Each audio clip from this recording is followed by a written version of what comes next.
Before we hop into today's video, just wanted to give a real quick shout out to today's sponsor, my wallet. Alright, what's going on, guys? I know I haven't posted videos in a while. Welcome back to the channel. Doing a little bit of a different approach today. I know last time that I posted was a Destiny 2 video, but today, obviously we're taking a little bit of a different speed. Dramatic sip.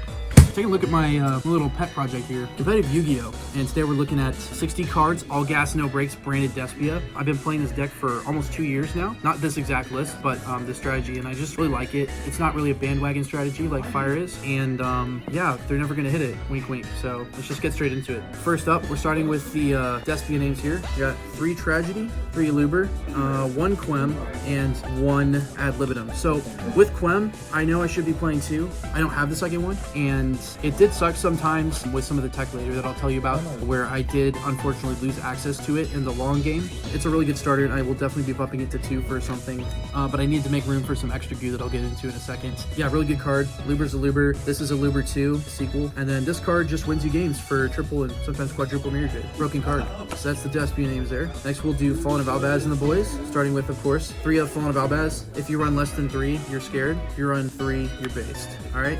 We got Albaz 2, featuring Upstart Goblin. This card is nuts. I'm eventually going to put in Brandon to High Spirits at 1, 2, 3, somewhere in there. But this card sends for cost. To draw a card if it's in your hand, you can send Fallen of Albaz, so you can make your Cartesia live, as well as making the Quem combo later. In addition, you can send it off of Forbidden Droplet, and you still get the send for cost. So just really good all-around card. I don't run Droplet in this build, but that's something I might look into in the future. And then, of course, 3 Cartesia. Nuts card, makes Granganol, makes Masquerade, makes double Masquerade, literally overpowered. And then the last Albaz boy is going to be 1 Trebegate Mercurier. Thought about playing it at 2 for Lure Darkness, but ultimately 1 was enough. 60 cards, you're never going to draw it, so you don't really have to worry about bricking on it, and just in case I ran it at 1. Didn't regret it at all. Worked fine. Alright, now for the non-branded and Despia names, we got the 1 Lubellion and the 1 Saronir. This is for Branded Fusion combo, as well as just a cool card to discard. Baits out Ash Blossoms sometimes if people are stupid. Then we got 3 Edgemp Chain. Nuts card to open, really good if you open Poly or Quem, anything that fuses. And then the Goo,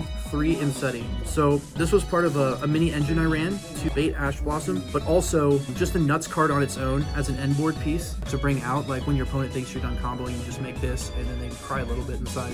Yeah, it's just really insane. It draws you another card, which in all gas is something you want to do every time. And I did have a game where I got debarriered, and I just made a board of Imseti, 3 face downs, and Quem, Cartesian, Aliber. They just scooped. They couldn't do anything about it. Then of course the Foolish Burial / Bane Fusion power target makes double Masquerade, Tyrillid Shiren. Nuts card to draw, absolutely cracked. Really good with Edgemp Chain. Just in general, really good power card. And then of course when you don't need it, you know, for more matchup specific stuff, you just side it out. Very happy with the monsters. Would run again. Maybe cut the horse in the future just for a little bit more gas, but they worked well in the tournament that I played them in. All right, now getting onto the spell cards, aka the gas. So we got 3 Branded Fusion, best card in the game. So obviously you're gonna play it at 3. 3 Branded Opening, arguably better than Branded Fusion. They should ash this, not Branded Fusion, honestly, because ashing Branded Fusion doesn't win you the game, but ashing this does sometimes. 3 Fusion Duplication, Emergency Teleport, but for good cards. 2 Branded in red. Don't regret this. Might even run it at 3 if I can find the space. Absolutely nuts card. Easy to side out if you're going first and want to see more starters or matchup stuff again. 1 Branded Lost. Kind of want to run this at 2 because banishing it off of stuff hurts, or if your opponent removes it, that's kind of harder to recycle. And that's it for your branded spell lineup. And I guess Fusion Deployment is an already branded spell. So, all right, next we got 2 Fright for a Patchwork. It's literally pre-prep, but in a better deck than Voiceless Voice. 2 Poly. A lot of people play 1. I don't, because this card is good. If they kill your branded Fusion play,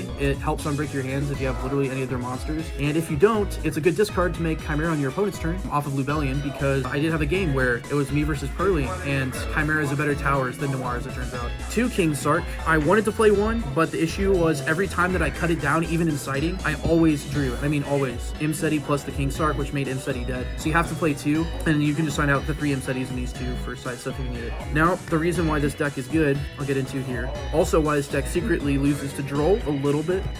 So we got 3 Lure of Darkness, absolutely nuts card. You can hit Mercurier or Destiny Tragedy, just plus forever. 1 Foolish Burial for Shiren and other things, and Fallen of Albaz if you have to, just whatever you need. 3 Pot of Desires, 3 Triple Tactics Thrust, and 3 Triple Tactics Talents. So a little bit behind this. This is why you need 2 Quem in the future. I might cut this down to 2 and try 2 of this and 2 Quem, but I think I would honestly cut the Boris cards before that, because this card is just insane. It's Pot of Greed. Your opponent will never never ash this because they see you play a branded name. This is here if they do ash it, or droll you, because you can just set anything you need. This is there to take stuff out of their hand, draw cards, so pot of greed too. And then to round out the main deck here, let me scoop all this good stuff up. We got 2 trap cards, Branded Retribution, and our favorite for us target, Fusion Duplication. I honestly don't like this card that much. You have to play it, right, because it's 60 cards, and if you get ashed, you need something as follow-up off a thrust, in theory. However, the one time that I actually did resolve that combo, he had the ghost spell as well on his turn. So, I don't know, in theory it's good. I never resolved it, but like, you know, it's there. Also, it can copy Fusion Duplication, which is neat. For another trap that I might run and try out is Branded Sword. It's just a good banish to add back a Fallen of Albaz name and recycle things. So, yeah, but that's it for main deck. 60 cards. Any less and you're weak. Alright, for extra deck, we got 1 Magnum the Reliever, aka Better Guardian Chimera. We got the Protoplant Dragos Despia, and then Despia stuff. We got Queritus, Granganol is Baby Despia, and then 2 Masquerade. Contrary to popular belief, 2 Masquerade is an amazing combo nowadays because nobody expects it and it wins you so many games in time. The fire decks need to activate like minimum 10 card effects to do anything, and with 2 Masquerade, they don't activate, so you're not making Thrust and Talents live. They're paying 1200 to activate anything, including Super Poly, and they cannot Super Poly both of them to make Garura or Mud Dragon, any of that stuff. So it's really good. Your opponent says pay 12 to activate an effect, and then if they remove one of them, it's like, okay, now I pay 6. They also come back in the battle phase, which is sometimes relevant in time. If they're swinging over them, you can just bring one back if they control an extra deck card. Granganol's nuts. Wish I could run 2, but I don't have space in this build. Queritus, insane special off of Granganol. I kind of want to run Pruscinium, but it's not good enough. Stapelia is Stapelia. Use it for Shifter. This card right here, I want to talk about for a second. Magnum the Reliever. I was actually about to cut this card for another Granganol, like right before the tournament, because I hadn't used it yet. And then I played him in every single round for that last locals that I did, and he won me 2 of those rounds. He's just insane. You can put a fusion spell on the bottom of your deck and draw a card, which is insane. You can also quick effect target fusion or poly in your grave, banish it, and then pop a card on the field, so he outs floodgates sometimes. Yeah, he's just really good. And he's 2800, so kind of thick. Just a nuts card for what he does. What's up? Yeah, that is pretty big. Next, we got branded stuff. Pretty standard. 2 Albion. Have to run 2. Got 1 Rinbrum. Crazy card. 1 Lubellion. 2 Mirror Jade. Need to find Starlight still. Hit me up. And then we got Sanctifier, Titanic Clad. And the last card is Chimera, which Chimera will go without saying, but Albion you need 2. It's a send target. It pluses. Rinbrum, insane. I usually send this off a Clem and use it as an Albaz Super Poly, but in theory I guess you could summon it too and it's alright. Lubellion, shuffles everything back. Busted card. This gets impermed all the time, so it's really good to bait imperms, I guess, if you can do that, if your hand's good enough. And it's still a light monster, so if they imperm it, you can still make a Masquerade off of it. Broken. Mirror Jade is Mirror Jade. You resolve this card 8 times in a single game because it's stupid. Sanctifier, don't ban it please, but yeah, when it gets banned, this is what comes out for the second Granganol. Titanic Clad, this is Quem on a stick,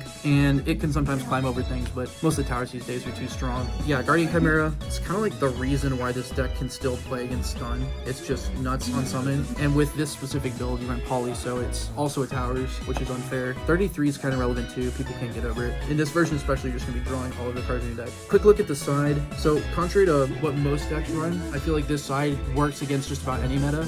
You can cut like maybe 4 cards, but the rest of it's pretty standard. 1 Shadal Dragon. I don't run any of the Shadal stuff except for this. This card going second is a Floodgate out on Branded Fusion, which is nuts. And that's all it does. This deals, I run 3 of each name, so that puts you for a total of 2 Sarniers in the deck. You mean 1 of each name?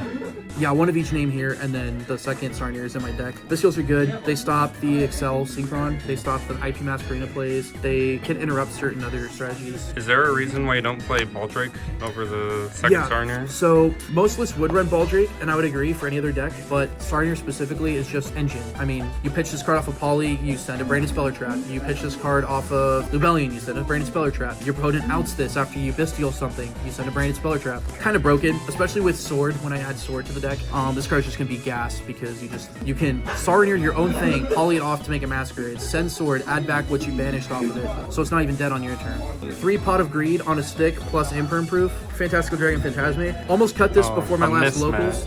It is mismatched. Gold rare is the correct rarity. I will be correcting that later. So Phantasme, I almost cut, and then I used it in the last locals, and it single-handedly kept me in the game against a Snake Eye player that was literally sacking the crap out of me. So absolutely insane card. Drawing cards is nuts. It protects you from Imperm as well, and it's a dragon because it needed that. 3 anti-stun, great card. A little too overtuned, honestly. MST was too powerful as it was, and then they made this just better. 3 Dark Ruler, no more. So this is where I might actually switch for droplets, but I don't know. Dark Ruler is just really cool. I obviously can't OTK through it, but this deck's end board is OTK anyways, and Dark Ruler is just free. It's also a thrust search target, so you can run 6 Dark Ruler in your deck as opposed to hard drawing the droplet. Oh, they're also mismatched. They are mismatched. I need to find more QCRs. Hit me up. And then the last 2 cards, 1 Duster, it's a thrust target, and it's nuts, right? It helps you out Ubel, which is honestly kind of a tough matchup sometimes. It helps you out Voiceless, which is very relevant sometimes. And yeah, it's just pretty good. Forces your opponent's Snake Eyes cards to play, and then you can just Dark Ruler what they have on the field. It's pretty tasty. And then 1 Banishment. Yeah, it's just there for the mirror match. Never fought a mirror match because nobody knows this deck is good for some reason. In theory, it can also banish like 1-ups out of your opponent's extra deck, right? Like if they leave a Princess there and they don't protect it, you just super poly it out of existence. Yeah, cuttable cards, probably Dark Ruler and Banishment for sure. But the rest of this, I feel, is pretty standard for pretty much any meta that your locals is running. You could probably get away with this. And yeah, that's it. 60 card, all gas, no breaks. I went X1-1. This deck does grind a lot, so I would say super big advice. Don't be afraid to scoop, especially against stun. If you know you're going to go into a grind game longer than 5 turns and you don't have an obvious way to win, just scoop it up and go game 2. Make double Masquerade. They're going to have to pay life points to activate stuff. Yeah, and that's it. So this has been my little pet project on the side. That's why I haven't been posting in a while. That and some other personal issues. But yeah, if you like the video, subscribe. Comment down below what your favorite branded card is, what your favorite Yu-Gi-Oh card is, or why you think this deck isn't the best, and then I can tell you you're wrong. Share it with your friends so they can see the goo. And I'll see you guys in the next video. Peace.